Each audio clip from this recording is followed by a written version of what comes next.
आप भी पुरानी ही बाल्टी का उपयोग कर सकते हैं और आपके ऊपर डिपेंड करता है कि आप स्टोव की साइज कितनी साइज के स्टोव बनाना चाह रहे हैं, उस हिसाब से आप छोटी बड़ी बाल्टी का चयन कर सकते हैं। ठीक है, अब इसके बाद में दोस्तों हमें चाहिए आधा इंची में निप्पल, इसकी लंबाई 8 इंच है, आप 8 इंच से ज़्यादा का भी निप्पल ले सकते हैं। दोस्तों पहले जो नल फिटिंग हुआ करती थी उसमें इस तरह की पाइपों का ज़्यादा उपयोग किया जाता था, तो अगर आपके पास में आधा इंची में कोई पाइप का टुकड़ा पड़ा है जिसमें एक साइड में चूड़ी है तो आप उसका उपयोग कर सकते हैं। ठीक है, अब इसके बाद में दोस्तों हमें चाहिए बेंड, इसे एल्बो बोला जाता है, 90 डिग्री का एल्बो है और ये भी आधा इंची में। ठीक है, और इसके बाद में दोस्तों हमें चाहिए 1.5 इंच लंबा निप्पल और इसके चारों साइड में मैंने ड्रिल मशीन से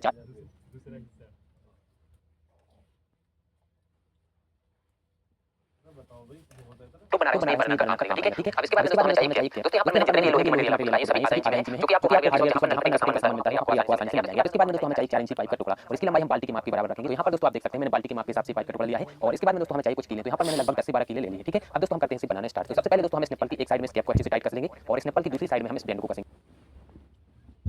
अब इसके बाद में हम 8 इंची लंबे निप्पल को बेंड के साइड में अच्छे से टाइट कर देंगे। ठीक है, तो दोस्तों मैंने इन सभी को अच्छे से कस दिया है। अब इसके बाद में दोस्तों बाल्टी के नीचे की साइड में यहाँ पर हम इस पाइप के माप के हिसाब से छेद करेंगे। तो छेद करने के लिए मैं इसी पाइप को गर्म करके इस बाल्टी में जल्दी से छेद कर लेता हूँ। ठीक है,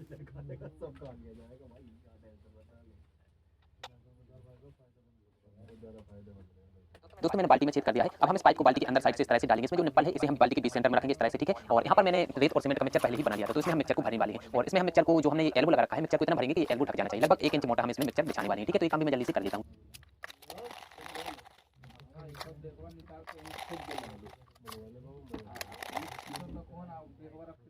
तो दोस्तों मैंने इसमें मिक्सचर को भर दिया है। अब इसके बाद में दोस्तों हम इस पीवीसी पाइप के टुकड़े को बाल्टी के बीच सेंटर में इस तरह से रख करके हल्के हाथ से प्रेस करके इसे निकाल लेंगे। तो आप देख सकते हैं मिक्सचर के ऊपर हल्का सा राउंड में मार्किंग आ चुका है, यानी कि निशान बन चुका है और जो ये निशान बना है इसके बाहर की साइड में हम इन कीलों को थोड़ी-थोड़ी अंतर से इस तरह से गड़ा देंगे। और यहाँ पर दोस्तों मैं इन कीलों को उपयोग क्यों कर रहा हूँ वो भी मैं आपको बता देता हूँ। यहाँ पर जो हमने मिक्सचर उपयोग किया है इसे हम लगभग 4 से 5 घंटे के लिए छोड़ देंगे जिससे कि हल्का-हल्का सेट हो जाएगा। इसके बाद में हम इसके ऊपर से फिर से रेत और सीमेंट का मिक्सचर बिछाने वाले हैं, यानी कि दूसरी लेयर इसके ऊपर चढ़ाने वाले हैं। तो दोनों लेयर अच्छे से जुड़ जाए, अच्छी मजबूती से जुड़ जाए, इसलिए मैंने यहाँ पर कीलों को लगाया है।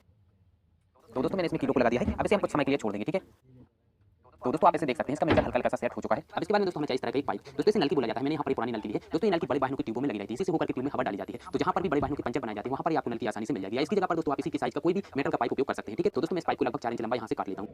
तो दोस्तों मैंने इस पाइप को काट लिया है। अब दोस्तों हम इस पाइप के माप के हिसाब से इस बाल्टी में छेद करेंगे। जो हमने निप्पल वाला पाइप लगाया इससे लगभग 4 से 5 इंच ऊंचाई पर हमें बाल्टी में यहाँ पर इसमें छेद करेंगे। ठीक है, तो छेद करने के लिए हमें इस पाइप को गर्म कर लेता हूँ। गर्म करने के बाद में इसमें जल्दी से छेद कर लेता हूँ। ठीक है, अब दोस्तों हम इस पीवीसी पाइप के टुकड़े को इस बाल्टी के बीच सेंटर में इस तरह से रखेंगे और जो हमने ये पाइप काटा था इसे हम इस पाइप से सटा करके यहाँ पर इस तरह से लगा देंगे। अब दोस्तों हम सीमेंट और रेत के मिक्सचर को इस पाइप के बाहर की साइड में जो गैप है यहाँ पर भरने वाले हैं। ठीक है, तो मैं जल्दी से इस मिक्सचर को इसमें भर देता हूँ। ठीक,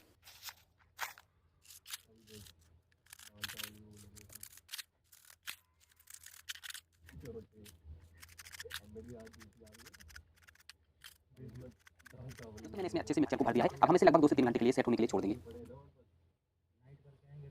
तो दोस्तों लगभग 2 घंटे हो चुके हैं और मिक्सचर भी हल्का-हल्का सा सेट हो चुका है। अब दोस्तों हम इस पाइप को निकालेंगे, तो इसे हम हल्का-हल्का सा इस तरह से हिला-हिला करके आराम से इसे निकालेंगे। ठीक है,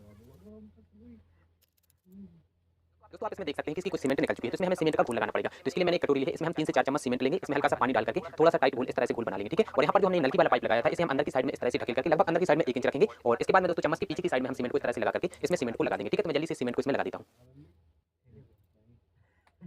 तो दोस्तों मैंने इसमें सीमेंट को लगा दिया है। अब दोस्तों हम इसे 1 दिन के लिए छोड़ देंगे। तो दोस्तों लगभग 24 घंटे हो चुके हैं। अब दोस्तों हम इसमें से इस बाल्टी को निकाल लेंगे। ठीक है, तो यहाँ पर दोस्तों ये आसानी से तो निकलेगी नहीं, इसलिए मैंने यहाँ पर आरी और पेचकस लिए, तो हम आरी से इस बाल्टी को काटते जाएंगे और पेचकस की मदद से इसे तोड़ करके निकालेंगे। ठीक है,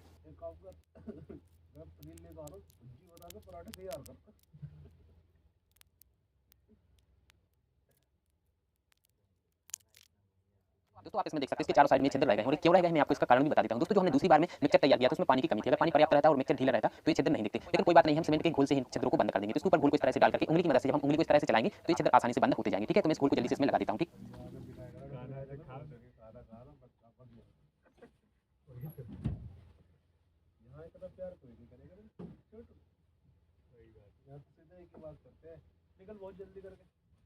दोस्तों मैंने इसके ऊपर सीमेंट के घोल को लगा दिया है। अब हम इसे कुछ समय के लिए छोड़ देंगे इस घोल को सूखने के लिए। ठीक है, तो दोस्तों ये सीमेंट हल्का-हल्का सा सूख चुका है। अब दोस्तों हमें चाहिए एक मोटी सी कपड़े का टुकड़ा और इस कपड़े को हम पानी में भिगो करके इसे ऊपर से इस तरह से ढक देंगे। ठीक है, और दोस्तों इसे हम 3 से 4 दिन तक के लिए इसी तरह से छोड़ देंगे। इसके ऊपर हम दिन में 2 से 3 बार पानी का छिड़काव करते रहेंगे। ठीक है, तब जाकर के जो हमारा स्टोव है, चूल्हा है, अच्छे से पक करके ठोस मजबूत बनेगा।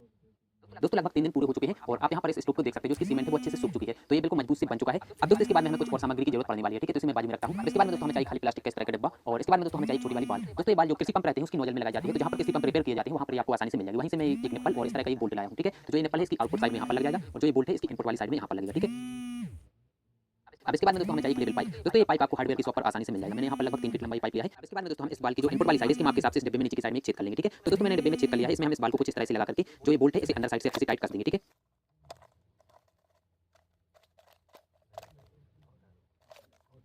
अब इसके बाद में जो आउटपुट वाला निप्पल है इस पर हम लेवल पाइप को लगाएंगे। ठीक है, तो अभी दोस्तों आप देख सकते हैं कि इसके ऊपर ये नहीं आ रहा है, तो इसे हम हल्का सा गर्म कर लेंगे और गर्म करने के बाद में इसके ऊपर हम इसे लगा देंगे। ठीक है, तो दोस्तों मैंने निप्पल के ऊपर इस पाइप को अच्छे से लगा दिया है। अब दोस्तों इस निप्पल को हम इस बाल के साथ में अच्छे से टाइट कर देंगे इस तरह से, ठीक है। और जो पाइप का ये बचा हुआ छोर है इसे हम यहाँ पर जो हमने स्टोव में नल की पाइप लगाई हुई है इसके ऊपर हम इसे लगा देंगे, ठीक है। तो दोस्तों ये पाइप का कनेक्शन पूरा हुआ। अब इसके बाद में दोस्तों हमें जरूरत पड़ेगी 12 वोल्ट की एक टर्बो फैन की। दोस्तों ये फैन आपको इलेक्ट्रॉनिक कंपोनेंट की शॉप पर मिल जाएगा, या दोस्तों इसका लिंक भी मैं डिस्क्रिप्शन में दे दूंगा, तो आप वहां पर भी इसे चेक कर सकते हैं, ठीक है। दोस्तों इस टर्बो फैन का जो मुंह है वो चौकोर में है और जो हमने स्टोव में निप्पल पाइप लगाया है वो गोलाकार है, तो यहाँ पर मैचिंग नहीं हो रही है, इससे कनेक्ट ही नहीं हो रहा है, ठीक है। तो इसके लिए दोस्तों हमें एक रेडूसन की जरूरत पड़ेगी और रेडूसन दोस्तों हम जुगाड़ से बनाएंगे। यहाँ पर मैंने छोटी सी डिब्बी ली है, इसे हम बीच में से आधा काट लेंगे, ठीक है। तो दोस्तों मैंने इस डिब्बी को आधा काट लिया है। अब इसके बाद में जो कटा हुआ भाग है इसे हम टर्बो फैन के इस तरफ रखेंगे, ठीक है। तो इसे हम गम से चिपका सकते हैं, लेकिन मैं यहाँ पर गम से नहीं चिपका रहा हूँ। इसके लिए दोस्तों हम थोड़ा सा इस डिब्बी को गर्म करेंगे और गर्म करने के बाद में इस टर्बो फैन के मुंह के ऊपर सॉकेट की तरह इसके ऊपर लगा देंगे, ठीक है।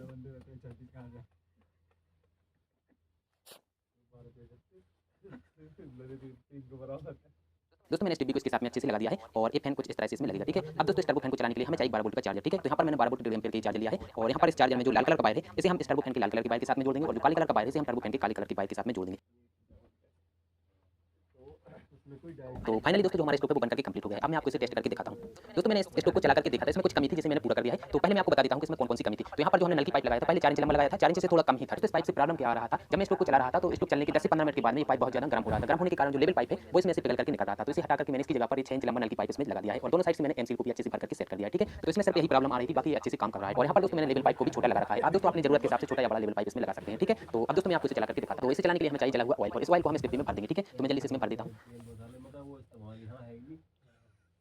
तो दोस्तों मैंने अंदाज से लगभग 200 से 300 ग्राम ऑयल इसमें भर दिया है। दोस्तों ये बिल्कुल जला हुआ ऑयल है, मैं नीचे गिरा करके आपको दिखाता हूँ। सॉरी दोस्तों थोड़ा ज़्यादा ही गिर गया है, आप यहाँ पर इसको देख सकते हैं, जला हुआ ऑयल है, ठीक है। अब दोस्तों हम इस डिब्बे के ढक्कन को बंद कर देंगे और इस डिब्बे को दोस्तों हम स्टोव से थोड़ा ऊपर रखेंगे हाइट में, ठीक है, इस तरह से। तो इसके लिए मैं दोस्तों मैंने एक लकड़ी गाड़ दी, लकड़ी के ऊपर मैंने इस डिब्बे को इस तरह से टांग दिया है, ठीक है। तो ये बिल्कुल कंप्लीट है। दोस्तों मैंने इसके टर्बो फैन को भी इसके साथ में जोड़ दिया है। अब दोस्तों हम इसकी बॉल को खोल देंगे। शुरुआत में से हमें पूरा खोल देना है इस तरह से और आप देख सकते हैं लेवल पाइप से होता हुआ ऑयल स्टोव तक आ रहा है, ठीक है। तो अभी दोस्तों हम थोड़ा सा इंतजार कर लेते हैं, जब इस स्टोव में लगभग 20 से 30 ग्राम ऑयल आ जाएगा इसके बाद में हम इसे सुलगाएंगे, ठीक है।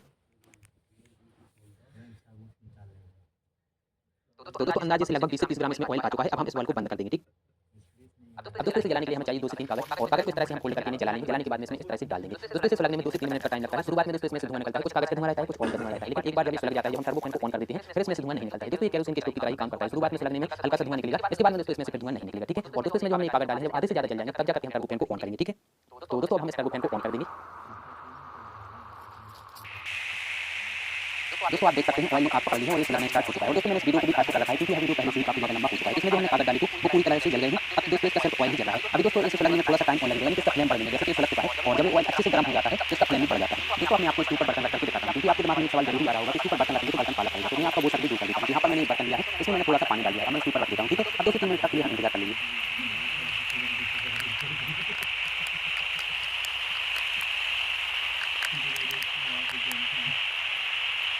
तो पानी में से हल्का-हल्का बबल आना स्टार्ट हो गया है। अब मैं आपको इस बर्तन को पलट करके दिखाता हूँ। यहाँ पर दोस्तों आप देख सकते हैं बर्तन हल्का सा भी काला नहीं पड़ा है। दोस्तों आपने एक बात देखी जैसे इसमें हल्की सी बूंद हुई एक टपक होता है। तो इस बात का दोस्तों आप खास करके ध्यान देना, जब भी इसको जलाओ तो इसमें पानी की बूंद नहीं पड़नी चाहिए, ठीक है। तो आपने दोस्तों बर्तन देखा हल्का सा भी काला नहीं पड़ा, अगर हल्का-फुल्का काला पड़ भी रहा है तो आप गीला कपड़ा फेंक करके इसकी काले को आसानी से हटा सकते हैं।